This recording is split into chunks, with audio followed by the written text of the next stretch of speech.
Everybody. It is Thursday, or Thursday. I'm going to schedule these all for 9 a.m. So it's Thursday or later. I hope you enjoyed your day off for Wednesday, the report card pickup. And today we're going to continue our conversation on slavery. It's going to be a slightly shorter lesson today. I'm going to do a little bit of reading, and then I'm going to introduce you to what you're going to be exploring, but it's not going to be too much of me talking. Hopefully, you know how hard that is for me to not talk.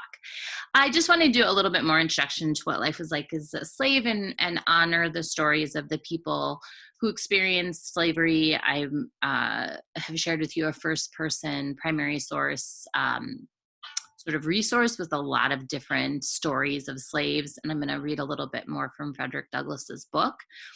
I think it's important to honor those voices that are not just not going to be the big names that we study as we move through the study of the Civil War, but really are so important to our country and so important to, kind of like this conversation. But many people who lived through slavery didn't get to have their stories told. So today we're going to spend some time looking at those stories, looking at the primary sources, kind of putting yourself in the shoes of the people who lived through that, and experiencing those. And then we'll be wrapping up, pretty close to wrapping up our look at what slavery actually was. And next week we'll really be looking historically at how slavery impacted the start of the Civil War and what other aspects of history might have impacted that as well. Okay, so let me go to screen share and then move to Frederick Douglass's story, which is here. This is in chapter 5 of the story, and he's discussing just more of what his life was like. So I'm going to start here with this paragraph. We were not regularly allowanced. Oh, no. Because this last paragraph here is always, or sentence is always stuck with me. So I'm going to start here. I was seldom whipped by my old master, and suffered little from anything else than hunger and cold. I suffered much from hunger, but much more from cold. In hottest summer and coldest winter, I was kept almost naked. No shoes, no stockings, no jacket, no trousers, nothing on but a coarse tow linen shirt, reaching only to my knees. I had no bed. I must have perished with cold, but that the coldest nights I used to steal a bag which was used for carrying corn to the mill. He would be describing his childhood here. Susan is a young child. I would crawl into this bag and there sleep on the cold, damp clay floor with my head in and my feet out. My feet have been so cracked with the frost that the pen with which I am writing might be laid in the gashes. That line there has always stuck with me. So his feet were so just sort of froze so many times when he was a little kid that the skin on his heels actually cracked enough that he could actually now as an adult put the pen, the pen he's writing with would fit in the cracks on his feet. Just as a sort of, he obviously was extremely educated and grew up to become a very famous person in history.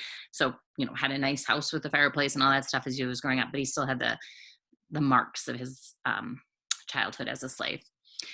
We were not regularly allowanced. Our food was coarse cornmeal boiled. This was called mush. It was put into a large wooden tray or trough and set upon the ground. The children were then called. I was thinking of the word dehumanization. That's why I say children, but you can see this idea of dehumanizing from the very young age of even a child. So we treat the children the same way we treat the animals. We'll put the food on the ground. They'll all be called and they all have to fight over it. Is a similar idea of like, how the pigs would be fed. And that works on that like mental level of like, keeping people under control. The children were then called like so many pigs, and like so many pigs, they would come and devour the mush, some with oyster shells, some with pieces of shingle, some with naked hands, and none with spoons. So some would be using a shell, some would be using a piece of like wood or shingle, and then some would just be using their hands. He that ate fastest got most, he that was strongest secured the best place, and few left the trough satisfied. I was probably between 7 and 8 years old when I left Colonel Lloyd's plantation. I left it with joy. I shall never forget the ecstasy with which I received the intelligence that my old master, Anthony, had determined to let me go to Baltimore to live with Mr. Hugh Auld, brother to my old master's son-in-law, Captain Thomas Auld. I received this information about 3 days before my departure. They were 3 of the happiest days I ever enjoyed. I spent the most part of these 3 days in the creek, washing off the plantation's scurf and preparing myself for my departure. So that's a very important part of his story. He moves to Baltimore, and that's actually where he learns how to read. And he experiences some things that lead him on his path to eventually running from slavery. So that's the primary source account of slavery from Frederick Douglass.